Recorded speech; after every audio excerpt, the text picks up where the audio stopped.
We're back with more Gumball. For those of you who watched our previous video, you may have noticed that there are so many more Gumball references still left for us to talk about. Well, thanks to your comments, we have 11 more for you right here.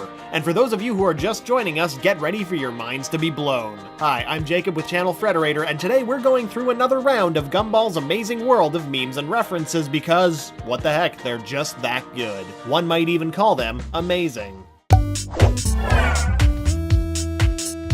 The Last of Us in The Parasite, Season 4, Episode 25, submitted by Destiny's Fate. Flashback to the summer of 2013 when it was just you, your PlayStation, and the hit survival horror game The Last of Us. Don't you recall all those sleepless nights protecting sweet, too precious for this world Ellie from harm?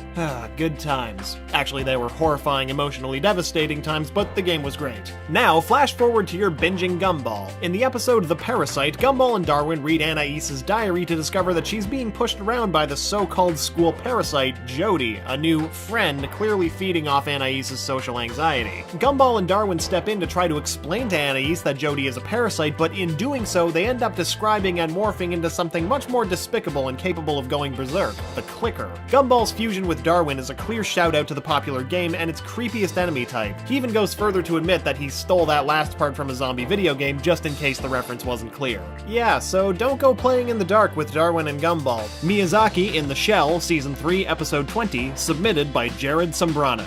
Hayao Miyazaki's films are known for their magical plots and breathtaking animation, and this episode of Gumball checks off all of those things. In The Shell, Gumball, in a botched kiss, breaks Penny's shell, revealing parts of her true form. When she decides to free herself entirely, Penny mistakenly takes Gumball's surprise for disgust and flees. Penny's sequences in this episode are extremely reminiscent to Studio Ghibli's own imagery, like the wolves in Princess Mononoke or Haku's transformation to his dragon form in Spirited Away. Gumball's kiss at the end of the episode also alludes to Sophie kissing Howl in Howl's Moving Castle, calling Penny back to her original form. Ben Boclet, the creator of The Amazing World of Gumball, has even gone so far to describe the episode as Miyazaki-esque, a wonderful tribute to a truly inspirational studio. Street Fighter in The Words, Season 2, Episode 12, submitted by Sonic Boy 13. If there ever was a game that brought out your inner warrior and love for 8-bit soundbites, Street Fighter is the one that dominates all. The legendary fighting franchise has plenty of cameos within popular shows, from the Shoryuken move in regular show to the design of Rumble McSkirmish, taken mostly from Ryu and Sagat in Gravity Falls. In The Amazing World of Gumball, however, the reference to the game series is much more explicit. In the episode The Words, Gumball attempts to teach Darwin to be more direct, but instead Darwin just becomes mean. The two proceed to engage in a Street Fighter-like battle, verbally assaulting each other with Hadouken attacks. Gumball then proceeds to take out his brother with a Psycho Crusher Hurricane Kick combo attack, a pretty devastating move, and some choice words to go with it. Afterwards, the two finally make amends, but please don't try this at home, the fighting or the hurling insults. Both are bad ideas. Luigi's Mansion in The Flower, Season 2, Episode 5. Thought we were done with the video game references? You must be new here.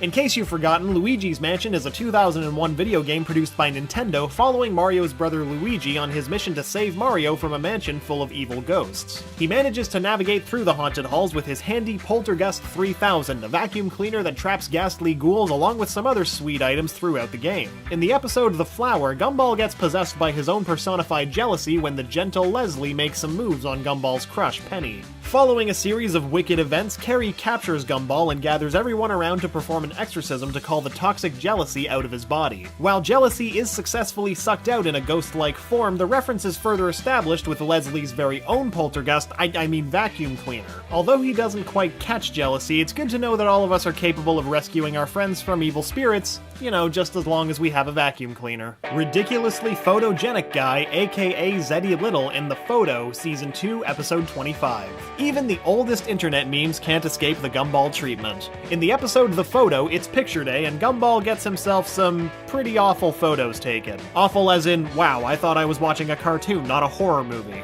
We've all been there. Later in the episode, he tries to get a few tips from Alan, who looks absolutely flawless in any photo that's ever taken of him, even if he's off guard. One of these photos, which shows him running track, is very reminiscent of the ridiculously photogenic guy, real name Zeddy Little. On March 31st of 2012, Zeddy became an image macro meme when a photographer captured a particularly flattering image of him running a marathon. The photo was then posted to Reddit and quickly spread to all corners of the internet thereafter. Don't worry, Gumball, we can totally relate to you. Seriously, who looks that handsome them when running a marathon. Where do these people get their faces? Final Fantasy in the Console, Season 5, Episode 18, submitted by Lone3x3. While we've learned that Gumball referencing old 90s games is nothing out of the norm, there is a whole episode titled The Console that is specifically devoted to the gaming genre of Japanese role-playing games. More specifically, the Final Fantasy franchise. For instance, many of the episode's mechanics and visual styles match those found within the early Final Fantasy games. When Gumball summons his friends during the final battle of the episode, Banana Joe's attack, 1000 Blows, looks extremely similar to the Cactuar's 1000 Needles summon attack from Final Fantasy VIII. Not to mention, the final boss itself looks extremely similar to Final Fantasy VII's own Genova Synthesis boss battle. Still not convinced? Well, while mentioning that they should beat the game before they grow anime hair, Gumball sports a hairstyle that looks an awful lot like Cloud Strife's, while Anais bears a somewhat close resemblance to Rosalia from Trinity Universe. At one point, Anais even equips a hat similar to Luso Clemens from Final Fantasy Tactics A2, Grimoire of the Rift, and holds a sword with a trigger hinting to Squall's Gunblade in Final Fantasy VIII. With this episode being absolutely littered with references, we could be here for hours, so tell us, what else did you notice in the console? Pulp Fiction in The Watch, Season 2, Episode 16, submitted by The Shadow of Anarchy. As we've already mentioned in our previous video, references to classic Tarantino movies such as Pulp Fiction are a product of pop culture and thus plentiful in Gumball. The episode The Watch opens with Richard explaining to Gumball the significance of a watch, one of the family treasures that was fought over by the Wattersons and the Finkelheimers. Richard's father won the prize in a yodeling contest and passed it down to Richard himself, turning it into a symbol of inheritance. This scene is reminiscent of Christopher Walken's character, Captain Coons, a Vietnam veteran who passes down a watch to Little Butch after a long dramatic monologue. The story goes that Captain Coons and Butch's father were prisoners of war and the watch was a family heirloom. The only way to save it during wartime was to hide it up there, let's go with rear end here. And since Butch's father died, well, Captain Coons had to... you get the idea. It's actually a really funny scene. Another shout to Pulp Fiction occurs in The Fraud, where Principal Brown's briefcase of confiscated items is similar to the briefcase in Pulp Fiction, where a bright light shines out, never revealing the inside of the case. Other than some fireworks and whatever it is that Darwin picks up here. Classic cartoon cinema. Harry Potter and the Chamber of Secrets in The Name, Season 3, Episode 7, submitted by Sea Moose Animations. Is it going to be weird talking about He Who Must Not Be Named in relation to an episode called The Name? Nah, we'll do it anyway. While Gumball might be a series that's jammed with all sci-fi and video game Easter eggs known to man, it doesn't forget the essence of our childhood, which of course leads us to Harry Potter. In the episode The Name, Gumball realizes that his real name isn't Gumball, it's Zack. Your real name? It's Zack. This leads him to adopt an alter ego, one that is menacing and truly worthy of being assigned to Slytherin. In an effort to return back to his old self, Gumball and Zack face off in an existential battle of wits, culminating in Gumball entering his old name into an arcade game. With Gumball rejecting his alter ego, Zack suffers a familiar death scene.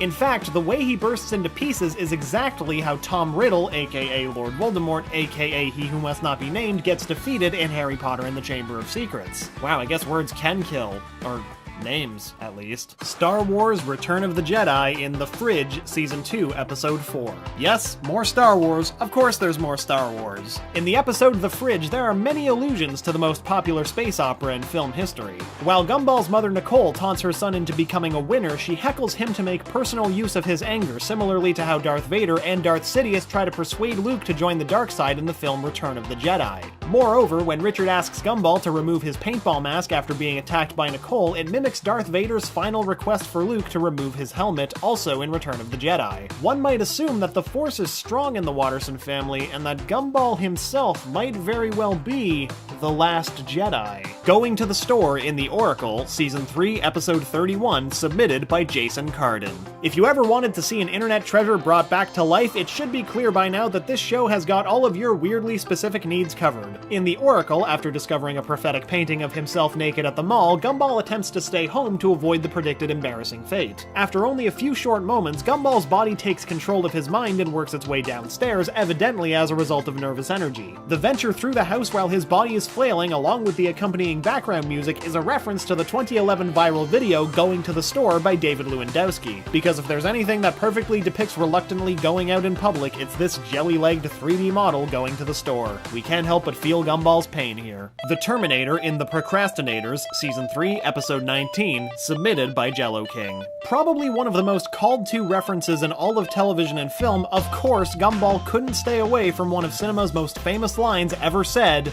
I'll be back. In the episode The Procrastinators, Nicole is determined that her children complete their chores, and to make sure they do so, she takes on the persona of Arnold Schwarzenegger's Terminator, going so far to adopt his trademark glasses and chin. She even calls herself the Termomernator, and like most jokes told by parents, I'm not sure if that wordplay is brilliant or horrible. She leaves, promising in that surly monotone voice to be back at 5 p.m. to examine their progress. True to her word, Nicole does come back, still in Termomernator mode, including her first-person scan that has that threatening red hue of a killer robot. In fact, the Terminator-like scan that their mom used was also the same one we saw Bobbert use in the bet when hunting down Gumball. So that's 2 episodes that take after the film. And there we have it. Once again, I'm Jacob, and thanks for watching more of Gumball's amazing world of memes and references. Did you like our choices? Do you want to see more? Gumball is absolutely stacked with references, so comment below and let us know what references you've noticed. And maybe we'll be back with more. We have new videos dropping every day, so make sure to subscribe, and don't forget to ring that little bell icon to become part of our notification squad. And remember, Frederator loves you.